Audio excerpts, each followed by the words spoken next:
नमस्कार मित्रों, स्वागत है आप सभी का आपके अपने ज्योतिषीय कार्यक्रम में। और मैं हूं डॉक्टर गणेश पांडे। आज एक नए टॉपिक पे लेकर चर्चा करेंगे। जैसा कि शीर्षक में ही दिया गया है, आप लोगों को दिख रहा होगा, एक सफल वकील या जज बनने का योग आपकी कुंडली में है तो कैसे है। आज इन्हीं सब बातों पे चर्चा करेंगे, क्योंकि होता क्या है कि वकील या जज बनने के लिए आपको किन किन चीज़ों की ज़रूरत होती है, कौन से ग्रह आपके अच्छे हों या कौन सा भाव अच्छा हो या क्या स्थिति बने कि आप जो है जज या वकील बनने की स्थिति में बने। तो आज की चर्चा हम इसी विषय को लेकर करेंगे। तो कृपया जो मित्र चैनल पे पहली बार आ रहे हैं, चैनल को सब्सक्राइब अवश्य कर लें और बेल आइकन बटन ज़रूर दबा लें, जिससे भविष्य में इस तरह की वीडियो अगर आप तक पहुंचनी हो तो उसका नोटिफिकेशन पहुंच जाए। तो शुरू करते हैं। वकील बनने के लिए सबसे पहली प्राथमिकता क्या होनी चाहिए। वकील का जो व्यवसाय होता है या जज का व्यवसाय होता है, वाणी से होता है या बुद्धि से होता है। बुद्धि या वाणी का स्वामी बुध होता है, इसलिए बुध भी अच्छा होना चाहिए। मंगल आपकी कुंडली में अच्छे भाव में होने चाहिए, 10th हाउस में हो, कर्म भाव में हो, क्योंकि मंगल जो होता है ज्योतिष, उत्साह, उत्तेजना, पराक्रम, तर्क शक्ति, दृढ़ निश्चय, कोर्ट कचहरी के विवादों के निपटाने की शक्ति जो है मंगल में निहित होती है। मंगल में निहित होती है। अगर शनि की बात किया जाए तो शनि अत्यधिक परिश्रम, धैर्य और सही वक्त के इंतजार का कारक है। कहीं ना कहीं शनि को अगर हम बात करें तो शनि जो होता है वो दंडाधिकारी या मजिस्ट्रेट होता है। शनि जो है दंडाधिकारी या मजिस्ट्रेट होता है। दंडाधिकारी, ठीक है। तो कुछ ऐसी, और गुरु की अगर बात करें, आपकी कुंडली में गुरु अगर क्या स्थिति बने। कुछ ग्रह हैं जो आपकी कुंडली में बलवान होने चाहिए। जैसे बुध है, बुद्धि का स्वामी है, वाणी का स्वामी है।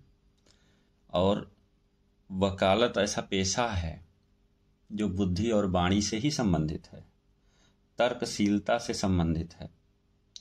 क्योंकि अगर आपके अंदर तर्क करने की क्षमता नहीं होगी, तर्क शक्ति का अभाव होगा, जैसा कि आपको मंगल देता है, और बुद्धि या वाणी का प्रभाव आपकी तर्क शक्ति में नहीं होगा, तो आप किसी भी तर्क को करके किसी व्यक्ति को प्रभावित नहीं कर सकते हैं। जैसा कि वकालत पेशे में ऐसा होता है। अगर आप किसी व्यक्ति को नहीं प्रभावित कर सकते हैं अपनी तर्क क्षमता से, तो आप जज को कैसे प्रभावित करेंगे। तो कुल मिला के ये जान लीजिए कि अगर गुरु अच्छा है, शुक्र बुध अच्छा है, मंगल अच्छा है, शनि, राहु और केतु। क्योंकि केतु की बात हम इसलिए कर रहे हैं क्योंकि केतु शोध करवाता है नई नई चीज़ों पे, और वकालत एक प्रैक्टिस होता है। जब नए नए केस उसके सामने आते हैं तो जो प्रैक्टिस होता है नई नई चीज़ों पे वो शोध करता है। तो इसलिए केतु को भी हम जो है कंसीडर कर सकते हैं। तो और राहु की बात अगर करें तो राहु क्या है, चतुराई देता है, ठीक है, चतुराई का कारक है। अगर आप चतुराई से नहीं किसी बात को रखेंगे तो आप केस कैसे जीतेंगे। तो ये तो हुए ग्रहों की स्थिति। अगर हम भाव की स्थिति देखें तो जैसा कि भाव, जिस कुंडली में कुल मिला के 12 भाव होते हैं। पहला लग्न होता है, दूसरा होता है द्वितीय भाव, जिसमें वाणी का भाव भी कहा जाता है, ठीक है। पंचम भाव शिक्षा से संबंधित होता है, शिक्षा आपकी कैसी हो, आपके पंचम भाव पे किसका असर हो। आपके पंचम भाव पे गुरु का असर होना चाहिए, या अगर केतु का भी असर है तो आप नई नई चीज़ों के बारे में जानने का प्रयास करेंगे। तो वकालत भी एक ऐसा पेशा है जो आपको नई नई चीज़ों को जानने के लिए प्रेरित करता है। छठम भाव हो गया। छठा भाव किससे है? कोर्ट कचहरी से है। छठा भाव कोर्ट कचहरी से है। तो जो है दूसरा भाव क्या है? वाणी है। पांचवा भाव शिक्षा है। छठा भाव कोर्ट कचहरी, कोर्ट कचहरी है। नवम भाव जो है क्या है? न्याय का विचार है। और जो है दसम भाव व्यवसाय है। व्यवसाय, न्याय का विचार। भाई इन्हीं सारी चीज़ों के बीच इर्द गिर्द ये पूरा पेशा जो है घूमता रहता है। अगर आप वकील बन रहे हैं तो भी इन्हीं सारी चीज़ों के बीच घूमता रहता है, और इन केस आप जज बनते हैं तो भी आपको इन्हीं सारी चीज़ों से, वकील बनते हैं तो आप तर्क करते हैं, जज बनते हैं तो जो व्यक्ति तर्क कर रहा है उसकी तार्किकता को समझने का प्रयास करेंगे। तो अगर आपके अंदर वो बुद्धि नहीं होगी, वो विवेक नहीं होगा, तो आप जो है निर्णय लेने में सक्षम नहीं होंगे, निर्णय सुनाने में सक्षम नहीं होंगे। तो ये स्थिति बनती है। तो अगर जैसे सेकंड हाउस वाणी का है, अब वाणी के स्वामी कौन है? बुध है। बुध आपकी कुंडली में अच्छी स्थिति में होने चाहिए। अब देख लेते हैं, अगर कुछ जो एक सफल वकील बनने का जो ग्रहों की युति होती है, जैसे मंगल, बुध और गुरु का संबंध होना चाहिए एक सफल वकील बनने के लिए।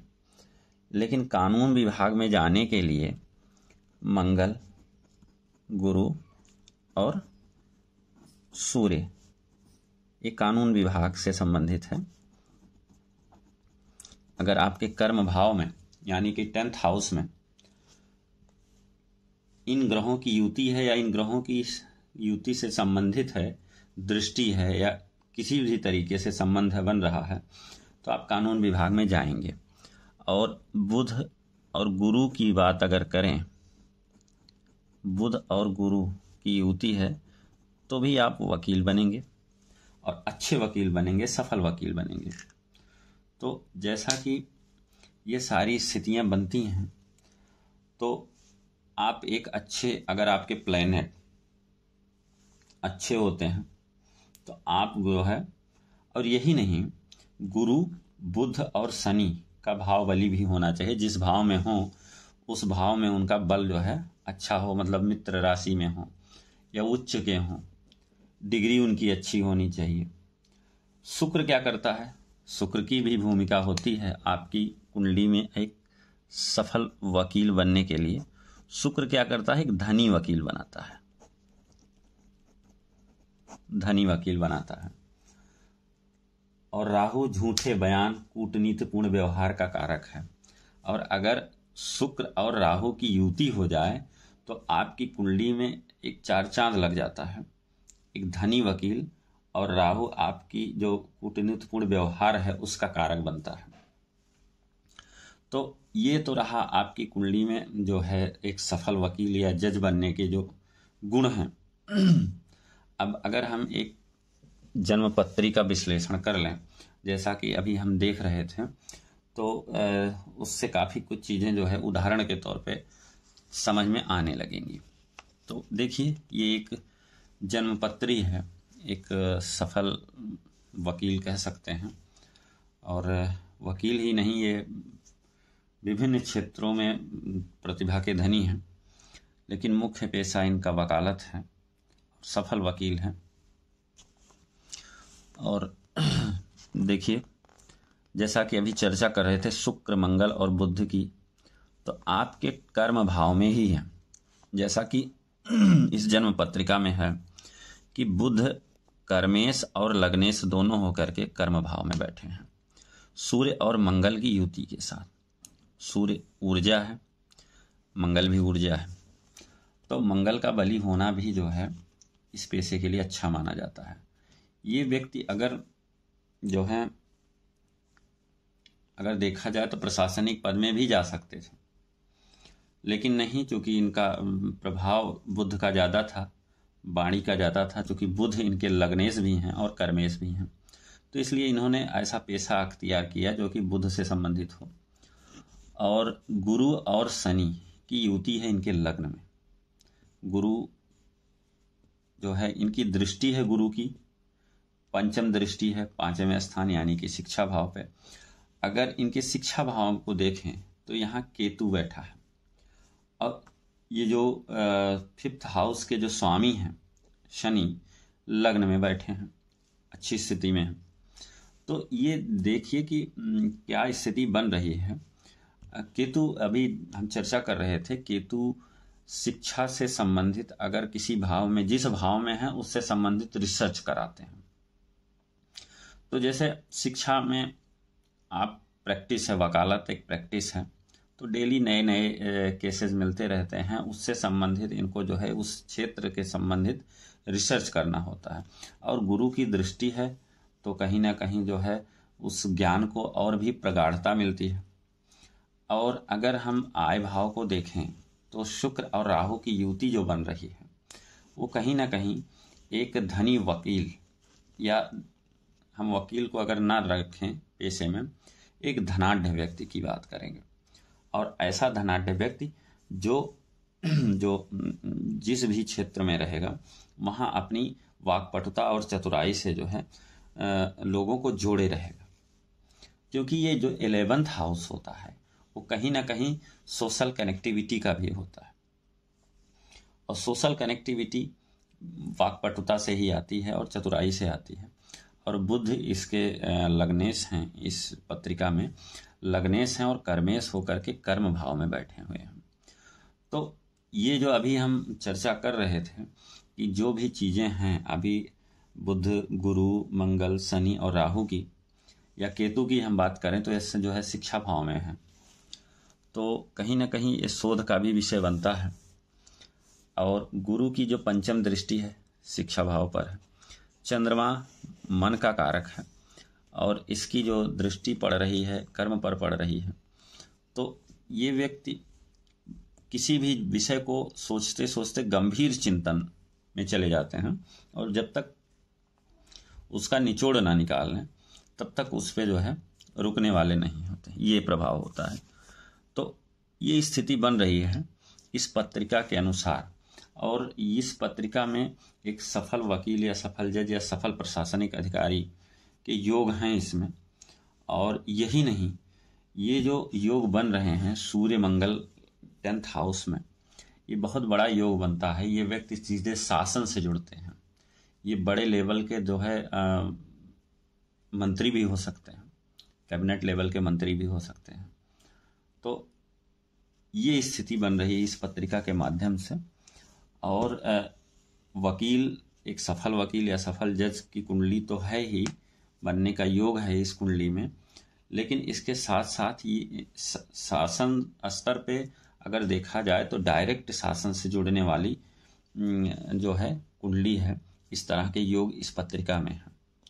तो मित्रों, आज के लिए आपने देखा कि ऐसी ही पत्रिका अगर आपकी है तो आप अपनी पत्रिका को सामने रखिए और देखिए कि क्या आपकी कुंडली में कर्म भाव में कौन से ग्रह हैं, क्या ऐसे ग्रहों की युति है या ऐसे ग्रहों का संबंध बन रहा है दृष्टि से, या किसी भी तरीके से संबंध अगर बन रहा है तो आप भी अपनी पत्रिका को इसी तरह से विश्लेषण कर सकते हैं और देख सकते हैं कि क्या आपकी पत्रिका में इस तरह के योग बन रहे हैं या नहीं। तो आज के लिए इतना ही मित्रों। अगर वीडियो आपको पसंद आई हो तो कृपया चैनल को सब्सक्राइब करें, बेल आइकन बटन दबा लें और इसे ज़्यादा से ज़्यादा शेयर करें। ठीक है, तो आज के लिए नमस्कार।